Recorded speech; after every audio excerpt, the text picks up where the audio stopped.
I just want to point out with the way news is covered, one good thing about 2017 relates to the way I heard about this pretty horrible event. And I found out it happened. Did I hear it on the radio or something? Or maybe I just saw one thing posted online. And it's telling that I immediately went to the feeds on Twitter of a couple people who I think are the Walter Cronkite, though I know all about Walter Cronkite being a leftist at heart, but really the premier journalists or whatever it is called right now. I went to the pages of Jack Posobiec, who is a friend who I've had on the show. Just that's where you should get your information. Paul Joseph Watson as well. I would have gone to Mike Cernovich, but he happens to be on the West Coast, and this occurred in the early morning, so he just wasn't that useful at 5 a.m. Pacific time or 5:30 when I found out this happened. And it's just a lesson there. You know, you don't need to complain about the media. You just need to turn them off. Go to the people who are reputable, who have cojones, as we say, and really provide things pretty well. So that's what we have coming up today here on Backlash.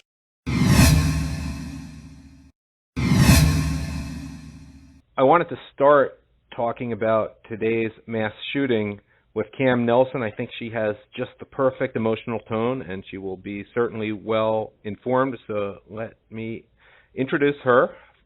She is from, well, you can find her on Twitter, and that's the important way to follow her, at Cam, KAMVTV. And let me welcome Cam Nelson. Cam, tough day.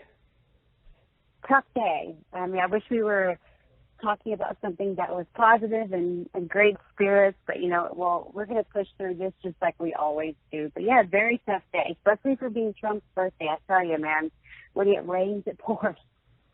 Right. The shooter, of course, is dead. What's his name? James D. Hodgkinson. And we still don't know the fate of everyone else. I assume Congressman Scalise will be fine. But what does this say more broadly about what's going on in this country and the media and the Democrats' constant attacks on Republicans? Yeah, I mean, this was. I was curious this morning the type of response we were going to get from the other side.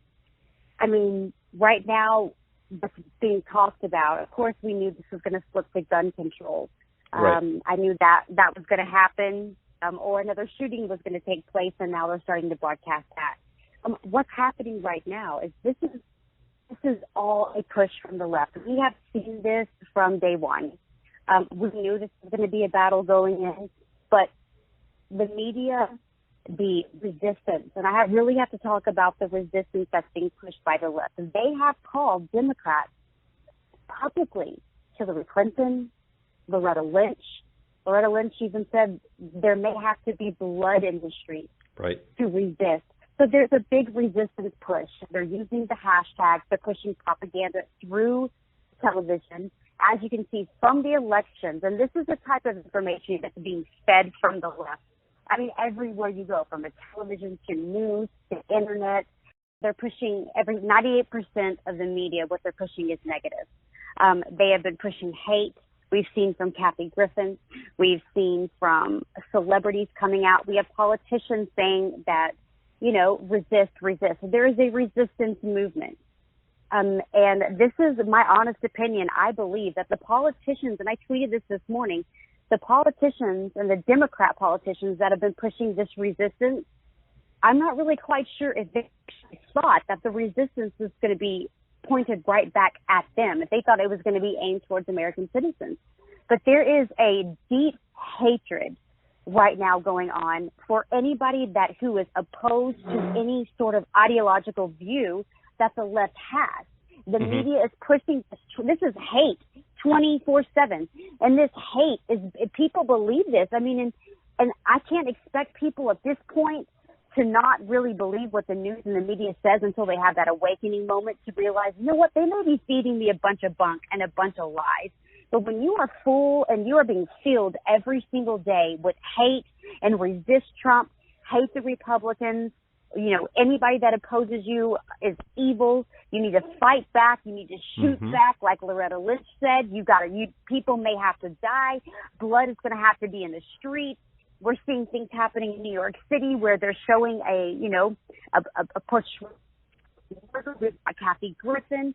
I mean, this is just absolutely disgusting. And I've said this before. It may take something like this for something to change, but sadly, what takes place is they take something so horrific, like a shooting against conservatives today, and the Democrats are going to use this as a political foot crunch.